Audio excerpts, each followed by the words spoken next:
அனைவருக்கும் ஆண்டாள் தனபாகியத்தின் அன்பு வணக்கங்கள். இந்த காணொளியில நம்ம ரோகிணி நட்சத்திரத்தினுடைய சிறப்பான குணங்களை பத்தி பார்க்கலாம். நம்ம எல்லாருக்குமே தெரியும், இந்த ரோகிணி நட்சத்திரம் அப்படின்றது கண்ணனுடைய திரு அவதார நட்சத்திரம். அந்த உன்னதமான நட்சத்திரத்துல பிறந்தவங்களுடைய சிறப்பான குணங்கள்ல முதன்மையான குணம் அப்படின்னா கண்டிப்பா அவங்களோட சிரித்த முகம் தாங்க. எப்பேற்பட்ட சூழ்நிலையா இருந்தாலும் சரி, எவ்வளோ நெருக்கடியான சூழ்நிலையா இருந்தாலும் சரி, அனைத்து சூழ்நிலைகளையும் சிரித்த முகத்தோட கையாளுவதில் இவங்களுக்கு நிகர் இவங்க தாங்க. அந்த சிரித்த முகத்துக்கு பின்னாடி இருக்கக்கூடியது தாய்மை குணம். அந்த தாய்மை குணம் ஒன்று போதுங்க. இவங்க அடுத்தவங்களை அரவணைக்கிறதுலேயே ஆகட்டும், அடுத்தவங்க கிட்ட பாசம் காட்டுறதுலேயே ஆகட்டும், அடுத்தவங்களுக்கு ஆலோசனை சொல்றதுலேயே ஆகட்டும், எல்லாத்தினதுமே அந்த இவங்களுக்கு நிகர் இவங்க தான் அப்படின்ற மாதிரியான ஒரு வெள்ளை குணம் மனசு இவங்க கிட்ட இருக்கும் அப்படின்னே சொல்லலாம். இவங்களுக்கு தேவையில்லாமல் அடுத்தவங்களுடைய விஷயத்தில் தலையிட மாட்டாங்க. ஆனால் எனக்கு ஒரு உதவின்னு போய் இவங்க கிட்ட நின்றுட்டா அந்த அந்த எதுக்காக இவங்க உதவி இவங்க கிட்ட ஆலோசனைக்கு வந்தாங்களோ அது A to Z இங்கே ஆரம்பித்து இப்படி நேர்த்தியாக கொண்டு போய் இப்படி முடித்தா கண்டிப்பாக உங்களுக்கு இது வெற்றியே தான் தரும் அப்படின்னு ஒரு சரியான திட்டமிடலோடையும் சரியான நேர்த்தியோடையும் ஆரம்பம் முதல் அவங்க வெற்றி பெறும் வரை அவங்க கூடவே இருந்து அனைத்து விதமான ஆலோசனைகளையும் சொல்லுவாங்க. அப்படின்னா அது கண்டிப்பாக இந்த ரோகிணி நட்சத்திரத்துக்காரங்க அப்படின்னே சொல்லலாங்க.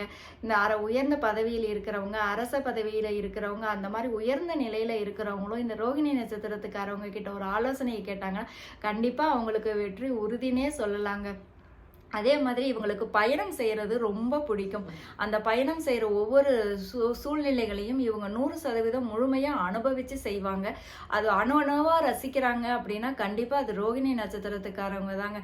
அதே மாதிரி இவங்க பயணம் செய்யும் போது இவங்களுக்கு ஒரு உள்ளுணர்வு ஏதாவது சொல்லுது அப்படின்னா அது கண்டிப்பாக அவங்களுக்கு அது வெற்றியை தரும்னு சொல்லலாம். இவங்க பயணம் செய்துட்டு இருக்கும்போது யாராச்சும் இவங்க கிட்ட ஆலோசனை கேட்டாங்கன்னா கண்டிப்பாக அவங்க லக்கின்னு சொல்கிற அளவுக்கு அந்த பயணம் செய்யும் போது சொல்லக்கூடிய ஆலோசனை 100% வெற்றியை தரும் அப்படின்னு உறுதியாக சொல்லலாங்க. அந்த அளவுக்கு இவங்களுக்கு அந்த உள்ளுணர்வு அப்படின்றது ரொம்ப நல்லா வேலை செய்யும். அதே மாதிரி ஒவ்வொரு நகர்வையும் எந்த சூழ்நிலையாக இருந்தாலும் ரொம்ப சாதுரியமாக கையாளுறாங்க அப்படின்னா அது கண்டிப்பாக ரோகிணி நட்சத்திரத்துக்காரவங்க தாங்க சொல்லணும். அதாவது இந்த விஷயம் இது இப்படி தான் நடக்கும், இது இப்படி தான் முடியும், இதுக்கு மேலே இதில் என்ன முயற்சி செய்தாலும் இதனுடைய அவுட்புட் நமக்கு வரக்கூடிய ரிசல்ட் அப்படின்றது இது இப்படி தான் இருக்கும் அப்படின்றத எதிர்காலத்தில் வரக்கூடியதை முன்கூட்டியே ஓரளவுக்கு தன்னுடைய உள்ளுணர்வுகளால் உணரக்கூடியவங்களில் ஒருத்தர் அப்படின்னு பார்த்தா அது கண்டிப்பாக இந்த ரோகிணி நட்சத்திரத்துக்காரவங்க தாங்க. ரோகிணி நட்சத்திரத்துக்காரவங்களை கூட வச்சுக்கிட்டாலோ, ரோகிணி நட்சத்திரத்துக்காரவங்களை ஒரு நல்ல ஆலோசகராக வச்சுக்கிட்டாங்களோ அவங்க கண்டிப்பாக லக்கின்னே சொல்லலாங்க. அந்த அளவுக்கு இந்த ரோகிணி நட்சத்திரக்காரவங்க மற்றவங்களுக்கு அதிர்ஷ்டசாலியாக இருப்பாங்க. இவங்களுடைய இன்னொரு உன்னதமான தலை சிறந்த குணம் அப்படின்னு பார்த்தீங்கன்னா இவங்க எப்போவுமே தலைமை பதவிக்கு ஆசைப்படவே மாட்டாங்கங்க. ஆமாம், அதாவது அடுத்தவங்களை உயர்த்தி விடணும், அடுத்தவங்களை உயர்ந்த இடத்துல உட்கார வைக்கணும், அடுத்தவங்களை வளர்ச்சி அடைய செய்யணும் அப்படின்றதுல முழு முயற்சியாக இருப்பாங்களே தவிர ஒருத்தருடைய வெற்றிக்கு பின்னாடி நம்ம காரணமாக இருக்கிறதுல இவங்களுக்கு ஒரு தனி ஆனந்தம் கிடைக்கும். அதை ஆனந்திப்பாங்களே தவிர என்னைக்குமே இவங்க தலைமை பதவிக்கும் தலைமை இடத்துக்கும் ஆசைப்படவே மாட்டாங்க. ஆனால் அந்த தலைமை இடத்துக்கும் தலைமை பதவியில் இருக்கிறவங்களுக்கும் தலை சிறந்த ஒரு ராஜதந்திரியா ஒரு ராஜமந்திரியா இருப்பாங்கன்னா அது கண்டிப்பாக உண்மைதாங்க. இந்த ரோகிணி நட்சத்திரத்துக்காரவங்களை தவிர வேற யாரும் அந்த வேலையை அவ்வளோ சிறப்பாக செய்ய முடியாதுன்னே சொல்லலாம். அந்த அளவுக்கு சிறப்பு வாய்ந்த ஒரு நட்சத்திரம் அப்படின்னா அது ரோகிணி நட்சத்திரத்துக்காரவங்க தாங்க. இவங்க உணவு விஷயத்தில் ரொம்பவே அதிர்ஷ்டசாலிங்க. இவங்களுக்கு ருசியாக இருந்தால் மட்டும்தான் இவங்க சாப்பிடுவாங்க. ருசியில் மட்டும் இவங்க காம்ப்ரமைஸ் பண்ணிக்கவே மாட்டாங்க. எந்த அளவுக்கு இவங்க ருசியான சாப்பாடு சாப்பிட்றாங்களோ அதே மாதிரி ஒரு பருக்கு உணவுப் பொருளை கூட இவங்க வீணடிக்கவே மாட்டாங்கங்க. அந்த மாதிரியான சிறப்பான ஒரு குணம் இந்த ரோகிணி நட்சத்திரத்துக்காரவங்க கிட்ட ரொம்பவே இருக்கும். அதே மாதிரி பயணம் சார்ந்த ஒரு தொழில் செய்கிறாங்க, பயணம் சார்ந்து ஒரு வேலை செய்கிறாங்க அப்படின்னா கண்டிப்பாக இவங்களுக்கு அதிர்ஷ்டமாக தாங்க இருக்கும். பயணம் இவங்களுக்கு ஒரு மனசில் ஒரு ஸ்ட்ரெஸ் வருது, ஒரு டிப்ரெஷன் வருது, என்ன செய்யறதுன்னு ஒரு முடிவு எடுக்க முடியல அப்படின்னா இவங்க ஒரு பயணம், அதாவது வண்டி எடுத்துக்கிட்டு ஒரு கொஞ்சம் தூரம் போயிட்டு வந்தாங்கன்னா போதும் இவங்க மைண்டு கிளியர் ஆகிடும். இவங்களுக்கு எந்த பிரச்சனையாக இருந்தாலும் ஒரு நல்ல ஐடியா கிடைச்சிடும். அந்த மாதிரி பயணம் செய்யறதுலயே ஒரு லாபத்தை அனுபவிக்கிறவங்க அப்படின்னு பார்த்தா கண்டிப்பாக இந்த ரோகிணி நட்சத்திரத்துக்காரவங்களா தாங்க இருப்பாங்க.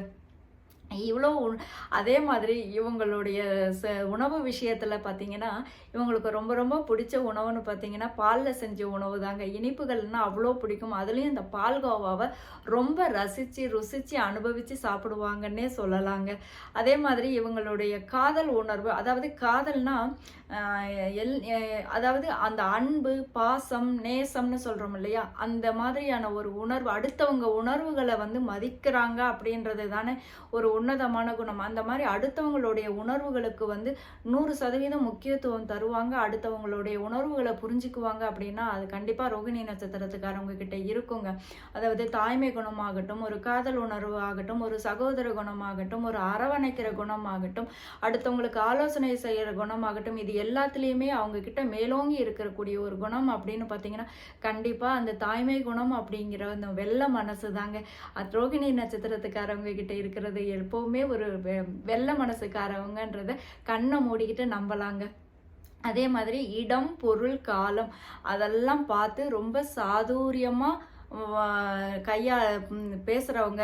அதாவது எந்த ஒரு இடத்துலையும் இடம், பொருள், காலம் அறியாமல் சாதுரியமாக நடக்கணும் அப்படின்றதுல ரொம்ப ரொம்ப ரொம்ப ரொம்ப சில பேர் சொல்லுவாங்க இல்லையா, ஹெல்த் கான்சியஸாக இருக்காங்க, சில இவங்க வந்து ரொம்ப இதாக இருக்காங்க அப்படின்னு சொல்லுவோம் இல்லையா, அந்த மாதிரி இவங்க எதில் ரொம்ப கான்சியஸாக இருப்பாங்கன்னா, இடம், பொருள், காலம் அறிந்து பேசுதல், சாதுரியமாக நடந்துக்கணும், அடுத்தவங்களோட விஷயத்தில் வந்து தேவையில்லாமல் மூக்க நுழைக்கக்கூடாது. ஆனால் அவங்க நம்மக்கிட்ட 100% நம்பி நம்மக்கிட்ட ஆலோசனைக்கு வந்துட்டாங்க அப்படின்னா அவங்கள எப்பாடுபட்டாச்சு அவங்களுக்கு ஒரு நல்ல வழியை காட்டணும் அப்படின்னு ஒரு அர்ப்பணிப்போடையே அவங்க அதை செய்வாங்க அப்படின்னு சொல்லலாங்க. இப்பேற்பட்ட ரோகிணி நட்சத்திரத்துக்காரவங்க உங்கள் வீட்டில் இருந்தாங்கன்னா கண்டிப்பாக அவங்கள நல்லபடியாக பார்த்துக்கோங்க. அவங்க ஆலோசனையை கேளுங்க, உங்களுக்கு கண்டிப்பாக வெற்றி உறுதி. மீண்டும் வேறொரு இதே மாதிரி ஜோதிட குறிப்புகளோடு உங்களை சந்திக்கிறேன். நன்றி, வணக்கம்.